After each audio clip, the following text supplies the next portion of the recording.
शेख हसीना की फांसी की सजा रुकेगी या नहीं, अब फैसला दिल्ली के हाथ में है। कैसे करेगा भारत मदद? क्या भारत शेख हसीना की फांसी को रोक पाएगा? क्या है नियम, हम आपको बताएंगे इस वीडियो में विस्तार से। नमस्कार, आप देख रहे हो विन्नू वीएस डिजिटल प्लेटफॉर्म। मैं आपके साथ हूँ विनोद। टाके में गोलियां चली, सैकड़ों छात्र मारे गए, हजारों घायल हुए, सरकार गिर गई। प्रधानमंत्री शेख हसीना ने बांग्लादेश छोड़ दिया और भारत में पनाह ली।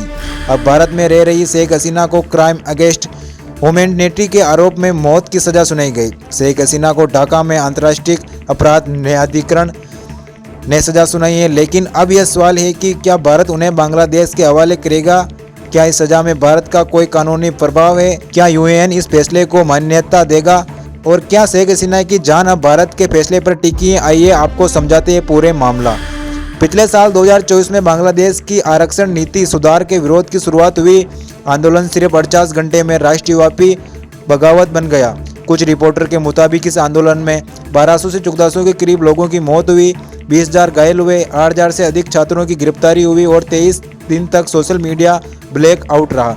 अंतर्राष्ट्रीय मीडिया में इसे बांग्लादेश का लार्जेस्ट सिविलियन अपराइजिंग कहा गया। सरकार के दमन अभियान के बाद सिर्फ सेना तस्टट हो गई और सदस्य भंग हो गई। हालात बिगड़ते दिखे। अगस्त 2024 में शेख हसीना देश छोड़कर भारत पहुंची। भारत सुरक्षा एजेंसियों ने उन्हें ऋणात्मक सुरक्षा कवच यानी कि नेगेटिव सिक्योरिटी शील्ड मुहैया करवाई, यानी उनका ठिकाना गोपनीय रखा, लेकिन सुरक्षा सरकारी मिली। और 17 नवंबर को सजा सुनाते ही बांग्लादेश की इंटरनेशनल क्राइम ट्रिब्यूनल ने 3 अभियोगों का हवाला दिया। प्रदर्शनकारियों पर हवाई हमले किए, मंजूरी शहर इलाकों में एयर टारगेटिंग ऑपरेशन का आदेश, मानवाधिकार का बड़ा पैमाने पर उल्लंघन। अदालत का निष्कर्ष था राज्य की सुरक्षा बलों पर इस्तेमाल युद्ध और जैसे अभियान के लिए किया गया। शहरी नागरिक जनसंख्या को दुश्मन के तौर पर चिन्हित किया गया। अभियोजना पक्ष ने एक कथित कॉल रिकॉर्डिंग पेश की जिसमें हसीना को ये कहते सुना जा सकता है, मेरे खिलाफ केस दर्ज, मुझे मारने का लाइसेंस देते हैं। ICT 1 इस क्राइम अगेंस्ट ह्यूमैनिटी की श्रेणी मानकर सजा ए मौत दी है। इस पर शेख हसीना ने बयान दिया, ये राजनीतिक हटाओ अभियान है, न्याय नहीं। उन्होंने अपने खिलाफ आए मौत की सजा के फैसले के बाद ये प्रक्रिया दी। प्रमुख रिपोर्टर और बयानों के मुताबिक शेख हसीना जो वर्तमान में भारत में रह रही हैं, उन्होंने बांग्लादेश के आंतरिक प्रशासन द्वारा स्थानीय इंटरनेशनल क्राइम ट्रिब्यूनल 1 को पक्षपातपूर्ण और राजनीति से प्रेक्षित बताता है।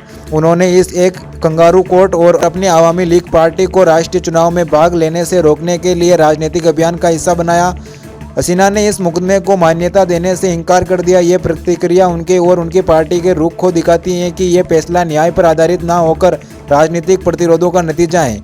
अब सवाल उठता है कि क्या बांग्लादेश की मौत की सजा में भारत लागू होती है? दरअसल भारत में कानूनी स्थिति स्पष्ट है, विदेशी अदालत की सजा भारत में लागू नहीं होती है जब तक भारत की अपनी अदालत उसकी समीक्षा करके उसे स्वीकार ना करे। मतलब भारत में बेटी शेख हसीना पर इंटरनेशनल कोर्ट ट्रिब्यूनल 1 की मौत की सजा का कोई प्रभाव नहीं है। सीधा सवाल ये भी है, क्या यूएन इस सजा को लागू कर सकता है? तो इंटरनेशनल कोर्ट ट्रिब्यूनल 1 एक घरेलू कोर्ट है। यूएन सिर्फ 2 अदालतों के फैसले को लागू करवा सकता है, जैसे कि इंटरनेशनल क्रिमिनल कोर्ट और इंटरनेशनल कोर्ट ऑफ एजिस्ट की जुरिडिक्शन यूनियन ट्रांसपोर्ट नहीं है। इसीलिए यूएन भारत को शेख हसीना को सौंपने के लिए मजबूर नहीं कर सकता।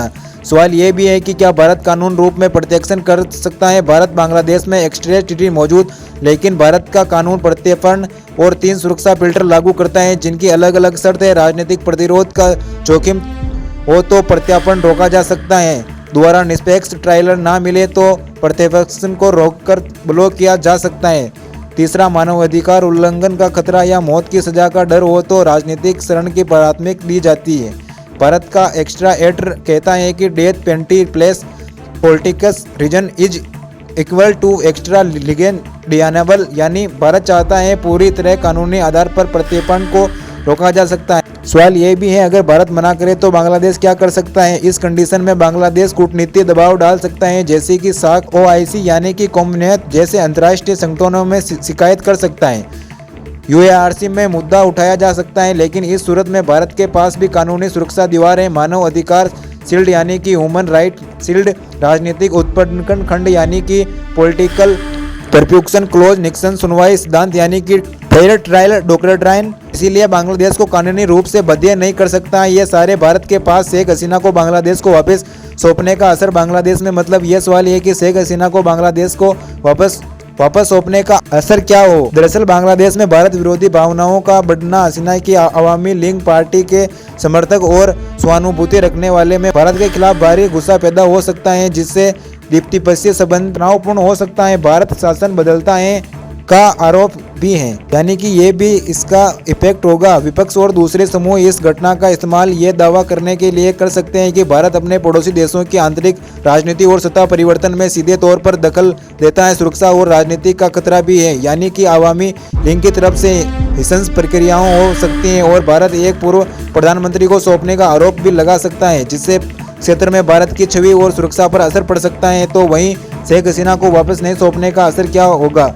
सीमा वाणिज्य पर प्रभाव पड़ता है। दरअसल प्रत्यार्पण न करके निर्णय दोनों देशों के बीच व्यापार सहयोगी और आर्थिक रिश्तों को प्रभावित कर सकता है, जिससे व्यापार की रफ्तार धीमी हो सकती है। दूसरा, सुरक्षा सहयोग में कमी, यानी कि राष्ट्रीय सुरक्षा और आतंकवाद विरोधी अभियानों में बांग्लादेश से मिलने वाली सहयोगी प्रभावी हो सकता है। तीसरा ये कि बांग्लादेश का चीन की तरफ से झुकाव, यह सबसे बड़ा भू-राजनीतिक जोखिम है। अगर भारत सहयोग नहीं करता तो बांग्लादेश चीन और करीब जा सकता है, जो भारत के रणनीति हितों के खिलाफ होगा और क्षेत्र में चीन के प्रभाव को बढ़ाएगा। यानी कि संक्षेप में यह स्थिति हकीकत में एक जटिल भू राजनीतिक पहली है, जिससे भारत को अपनी लॉन्ग टर्म स्ट्रेटेजी और सुरक्षा हितों को संतुलित करना चाहे वो कोई भी फैसला ले। अब सवाल ये है कि भारत का संविधान सस्ता क्या है। दरअसल भारतीय विदेश रणनीति विशेषज्ञों के मुताबिक 3 संभावित विकल्प हो सकता है। पहला, साइलेंट मॉडल, यानी शरण जारी है, प्रत्यार्पण पर झुकी साध रहे हैं, मामला अभी सीमांकन है, कहकर प्रक्रिया को लंबित कर।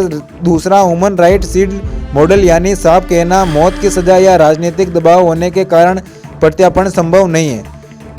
कंडीशनल एक्स्ट्रा, यानी भारत कह सकता है फांसी हटाओ और निष्पक्ष आंतरिक ट्रेवलर दो, तभी प्रत्यार्पण संभव है। 3 तरीकों में एक बात सामान्य है, हसीना की जिंदगी की डोर दिल्ली की कूटनीति रणनीति से जुड़ी है। खैर, दुनिया ताकत से चलती है और कानून उसी ताकत के अनुकूल झुकता है। ढाका में फैसला हो चुका है, लेकिन